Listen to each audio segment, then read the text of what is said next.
Oh, hello. Welcome once again to Stuff and Things, where I like to talk about stuff and occasionally even things. I'm your good friend Bradley, and today is a Sunday Stuff and Things, and I was trying to beat the rain. I have not succeeded in beating the rain. Right now, it is not raining very hard, but it promises to rain much harder soon. They said it wasn't supposed to rain until 10, but I just recorded the first video, and like, I don't know, halfway through it started raining, and it is now almost 10, so I'm hoping that a huge downpour does not just start in the middle of this video, but we're gonna see. We're gonna try to get through it. We have many things to talk about on this week's Sunday Stuff and Things. Oh, it's also like 40 degrees and I'm freezing right now because I didn't dress warmly enough, including upcoming videos, things that you can look forward to on Stuff and Things YouTube and Stuff and Things Patreon. We're going to go over a set of digital photos that I have taken recently. So I think starting around in June when I got my Leica M4, I was taking pretty much, or basically definitely, I was only shooting film since June, since like the middle of June.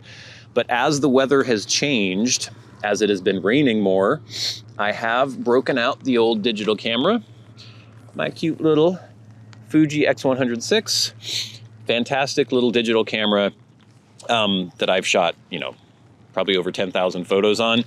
And I have been using that again more recently. And I also had some photos from around June that I hadn't edited yet. And so I have a set of pictures that I just uploaded and edited and everything. And I just wanted to show you the difference between, or maybe not even the difference between, but just show you pretty much everything that you've seen on the channel recently has been taken via film with my Leica M4.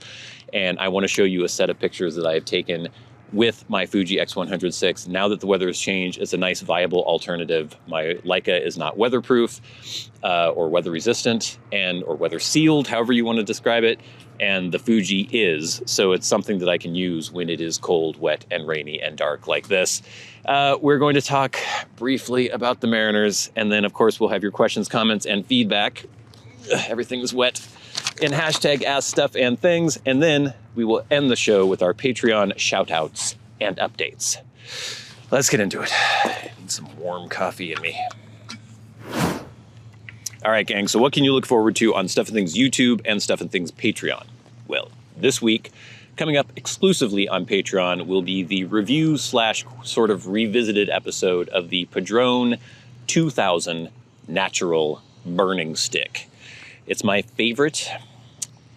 I'm not a connoisseur of cigars by any means, but that is kind of my Elizabethan mixture of the burning stick world. And I finally did a basically, without having the wealth of experience that I have with pipes, I tried to do a review of the Padron 2000. So that'll be on Monday this week on Patreon. Then the week after that on YouTube and Patreon, we will have Listening Party Nirvana Nevermind. So I uploaded it and it worked. I think because my channel is now in the partner program again, it's been remonetized, I was able to put that video up there. So that will be posting next Wednesday on YouTube and Monday on Patreon. And then the week after that, we will have GLP's Abingdon First Impression. Where did I put it? I just recorded first impressions video of this. GLP's Abingdon, apparently a very bold Balkan blend, a Turkish Oriental forward Balkan blend. And yeah, you'll have to watch the video that'll be coming up exclusively on Patreon, but I would say it's bold. I would say it's Oriental forward. I would say it's a Balkan blend.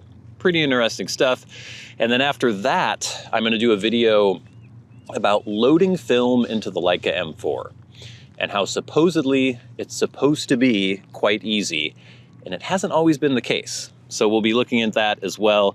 Then we have, I think a wallet is coming to me from Saddleback Leather pretty soon. So we'll be talking about that as well. Just all sorts of good stuff coming up on Stuff and Things YouTube and Stuff and Things Patreon.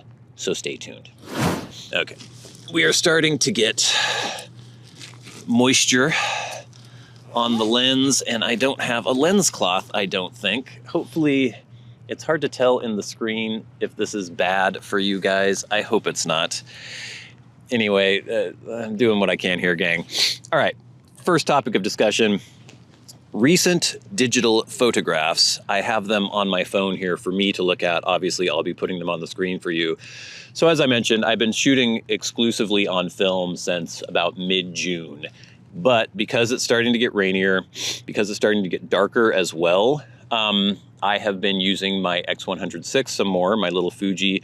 It's a fixed lens camera. It's APS-C, so crop sensor camera, but the lens on there is equivalent to about a 35mm lens, which is the same lens that I have on my Leica M4. So it's a similar experience, and even if I'm using, there's an optical viewfinder on the Fuji X100VI, you actually have a choice between the electronic viewfinder, or if you hit this little button here, you can see just through the optical viewfinder right there. So it's kind of a rangefinder-ish like experience. It is similar to using the Leica, I mean, kind of, for a digital camera. It's much easier to focus the Leica manually than it is to focus this manually, so I mostly use autofocus with face detect when I'm using this camera. And so I am kind of able to get different kinds of shots, maybe a little faster in some instances. But I have some photos here, and I thought I'd just show you the kind of stuff that I've been doing lately. So here we go. This first shot is actually from back in June, I believe. And I just enjoyed this because these people are so wrapped up with each other that it's almost hard to tell where one person ends and the other person begins. I just like these little human moments like that. I was able to snap this shot as I was walking by. Just a young couple, I guess in love, I don't know. Next. Okay, so this photo is, I think, from back in June as well. I don't think this is one of the really recent ones.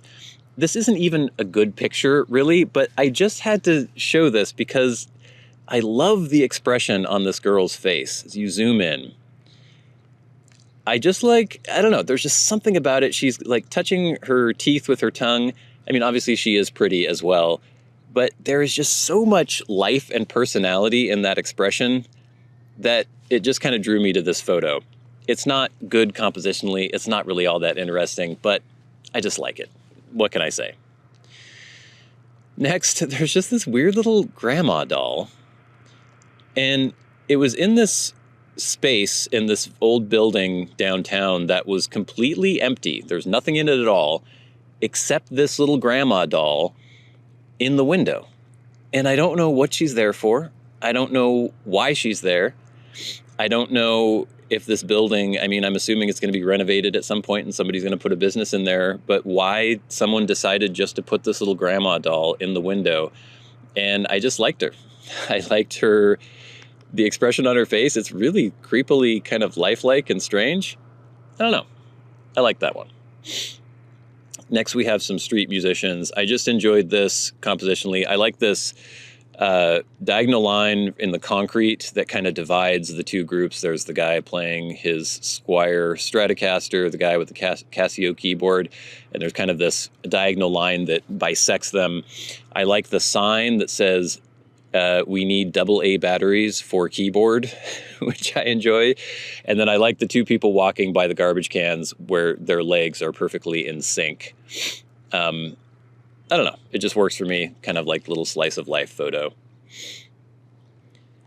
This one is just, I do these little self-portraits every once in a while when I see myself in a reflective surface. I'm like, oh, look, there I am. And I just like this one. These are actually bike racks in front of the YMCA around here. And I just like how it makes this kind of weird grid. It's kind of hard to tell what that is. And then you just see me in the background there. This, again, I like, obviously because the girl is attractive, but if I zoom in, she has this really nice kind of pensive look on her face. And then I like the space between the two people in this photo and the guy who has his head in his hands. Now, who knows? That could have been just a fleeting gesture, might not have meant anything. But if you juxtapose the two of them together, I just like the look on her face, the movement that she has, and then him with this distance separating them with his head in his hands, and they're kind of on a diagonal with each other. I don't know, just works for me. I enjoy that. Next we have one. So we could talk a little bit about the ethics of this. So I typically don't shoot photos of homeless people very often. And a lot of people will say like, oh, don't ever shoot a photo of a homeless person. I think that's going a little far, because it's almost dehumanizing people who are homeless or, you know, poor, who are having issues. They're human beings. I'll take pictures of human beings, and if somebody is doing something really interesting, or I find a compelling image in front of me, I might take the photo. I'm not going to go out and just take I'm not going to just go out in an alley where there are people sleeping on the side of the road and say, look at the emotional heft that this photo has, because these people are in horrible straits. And it would be kind of exploited. It would kind of be exploiting them. But this one, I don't know. I was just walking by and I saw this man with his head under a blanket. I'm assuming doing something drug related. I don't know. And the way this woman was looking out at me, and the monkey hanging from the bag, or I don't know if that was like the handle for the scooter, maybe. I don't know. It was compelling to me, and I grabbed it. But yeah, I'm not typically going out and trying to take pictures of homeless people, but sometimes they're doing something interesting, and they're people too. This one I liked. There's a man with 3 different children, 2 on each leg, and then one grabbing his shirt and jumping. I like that this little girl is actually in midair as I got the photo. Her hair is kind of shooting out behind her. I like the woman who is behind the man, who sees me and my camera and is smiling. I like the dog, who seems like the kind of dog who should be sitting in front of a bait store in North Carolina or something, just with his little bandana. Like, he has no interest in what the children are doing. And then the languid legs, that looks like the person is just as relaxed as they could possibly be near the dog. The whole thing together, just enjoyed that. Okay, so here I have 2 different images. I'll show you the first one first. I noticed there was a smudge of lipstick on the window in this cafe I was in. Like, somebody had kissed the glass, and I wanted to get a picture of the smudge, but I wanted, somebody going by. And so I have this woman here in the background. She's got her hand she's got her fist up to her mouth. She's looking very distraught, perhaps, I'm not sure. And I like that, but then I have this next one here, and I can't decide which one I like better. I think it might be the first one, even though those parking meters are kind of slightly distracting me. I like the fact that she is blocking those parking meters in the second one, but I don't know. I like how it's kind of in silhouette. You can see a little bit of the detail on her hand and near her nose and stuff. I like the almost silhouetted tree in the background. So with both of these photos, I don't know. I just think they have this kind of cool, evocative look to them. Next, we also have a series of photos, or I think I only included 2 here. So the first is this person. This was recent. It was raining rather hard, and there is a person in a duck costume. Not sure why. They have a companion who was walking with them. And so I got my camera up and took a photo, and I really like just the whole look of this photo. I like how the duck person and their companion are a little closer, more in the foreground, and then this woman approaching, and I like that she is looking at me and giving kind of this knowing smile, because she knows that there is somebody in a duck costume, and she sees me with my camera and realizes that I am taking a picture probably of the person in the duck photo. And like, we're sharing a little moment, and I like how that lets you share a little moment with her as well when you're looking at the picture. And then the second one is that again, but just a slightly different framing. And she, again, is still looking at the camera and kind of smiling.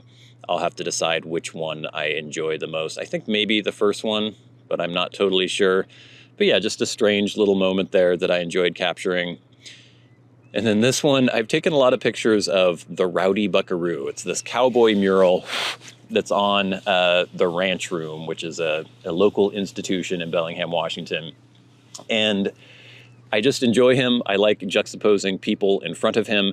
And this one I liked because there was just something about this woman and her expression. Even though the Rowdy Buckaroo is kind of smiling, there was just something that reminded me of him with her, and she was walking near him, so I wanted to grab her picture. And then I realized also that she was wearing a bandana as well, just like the Rowdy Buckaroo. And so I just like how they're kind of in the same point or the same plane in the frame, looking in the same direction, both wearing bandanas, and she sort of looks like him. It just, I don't know, it jumped out at me and I enjoyed that. And then finally we have this man, I don't know what he was doing. He was just kind of like, he was strolling as though it was like the 19th century and he had just had a meal and then he had gone out for his like constitutional walk after his digestive walk after having a meal. So he was strolling about with his hands in the pockets of his sweatpants, which are pulled up above his belly. And he just had this interesting air to him, but he also seemed kind of lonely and strange. And I like how he's partially in shadow in the doorway of this building. And you have to look closely, but I liked how in the background you have this couple sitting on this kind of bench or like low wall.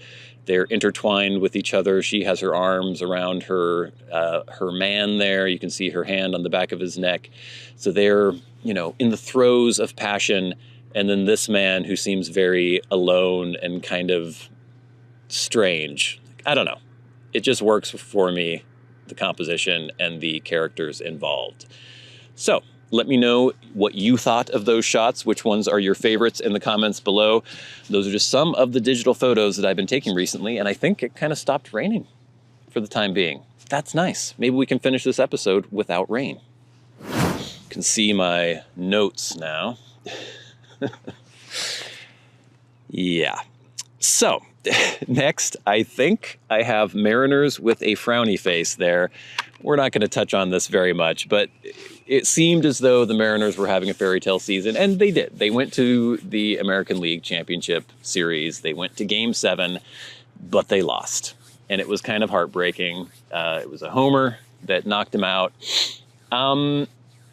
It was fun. It was fun having this kind of shared social experience with other people in the Pacific Northwest in this area, when people who you wouldn't think would care anything about baseball, and they might not have cared anything about baseball until the Mariners were in the American League Championship Series.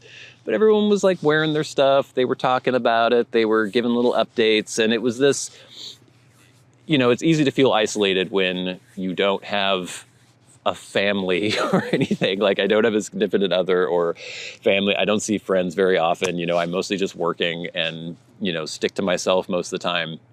And it's nice to have those little social interactions where you feel like you're part of something bigger, even if it's something as, you know, in this great scheme of things, as meaningless as sports. It's neat when you can have this shared community thing.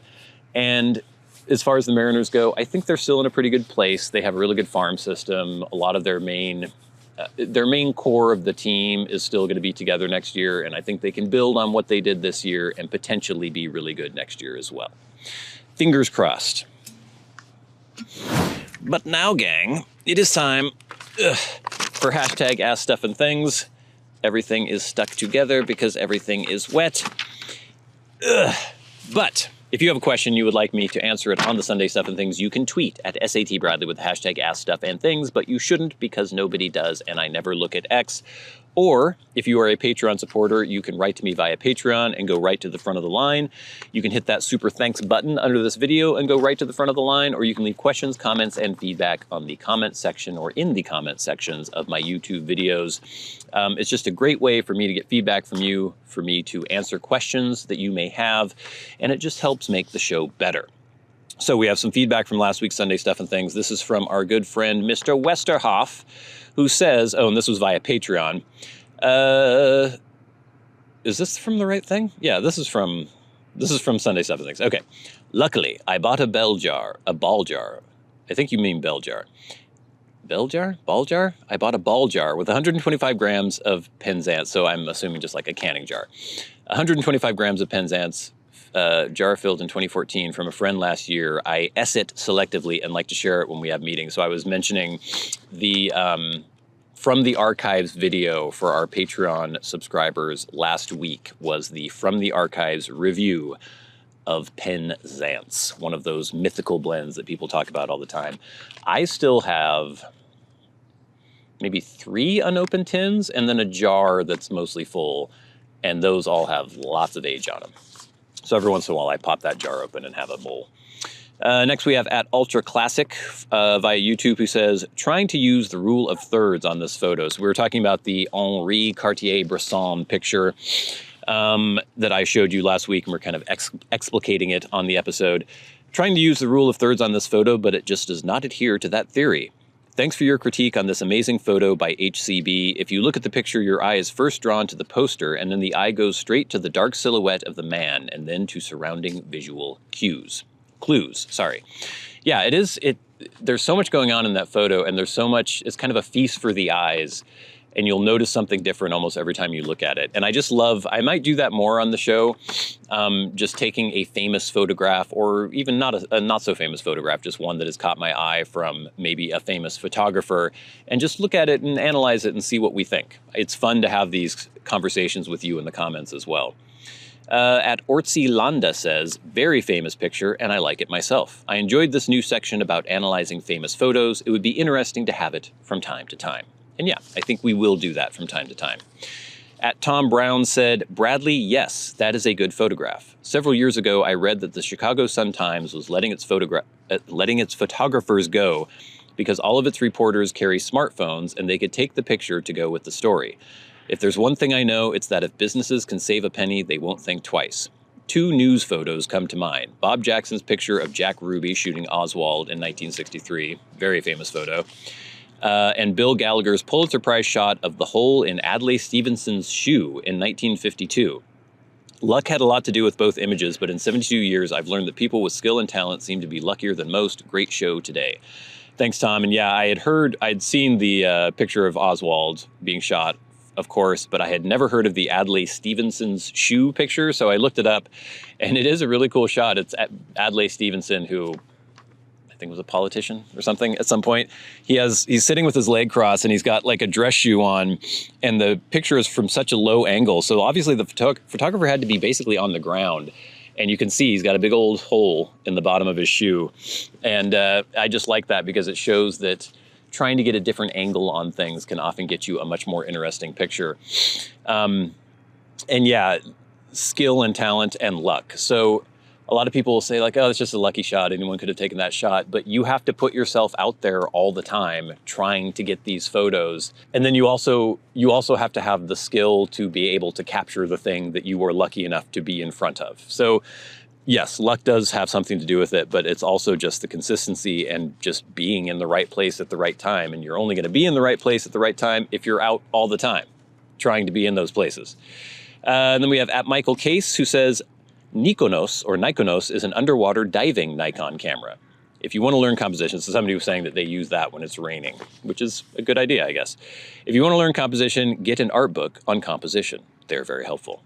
And then finally, at Corbin Bourbon says, the only good bug is a dead bug.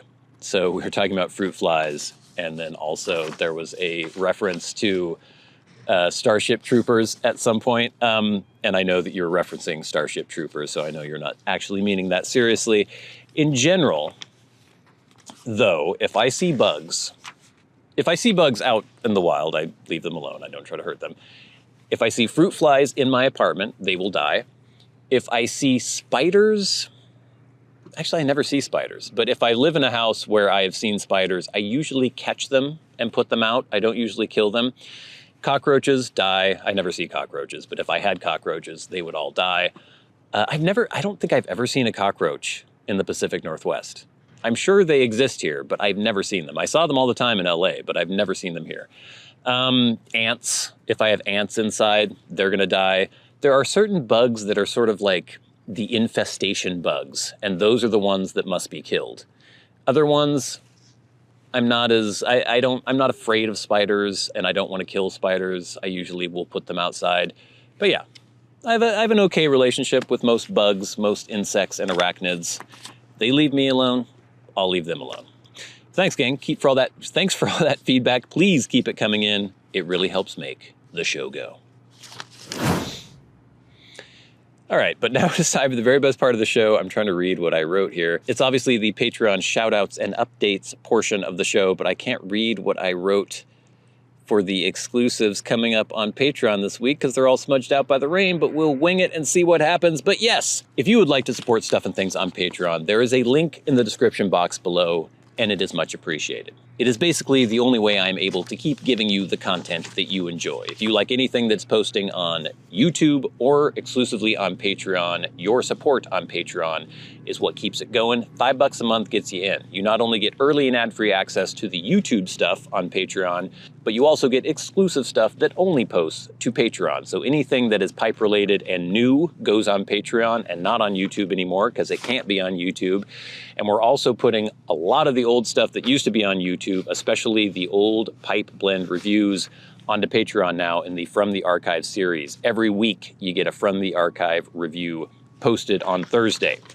So, every week we like to shout out those who support Stuff and Things at $25 or more a month, the producers of Stuff and Things, people like Jason Buckner, Arcturus, Ashes of the Phoenix, The Friendly Piper, GreatGrol, Glenn, Just Glenn, David Severin, Nicholas James, Kyle Whitmore, Mr. Gibson, and Chris Caughey.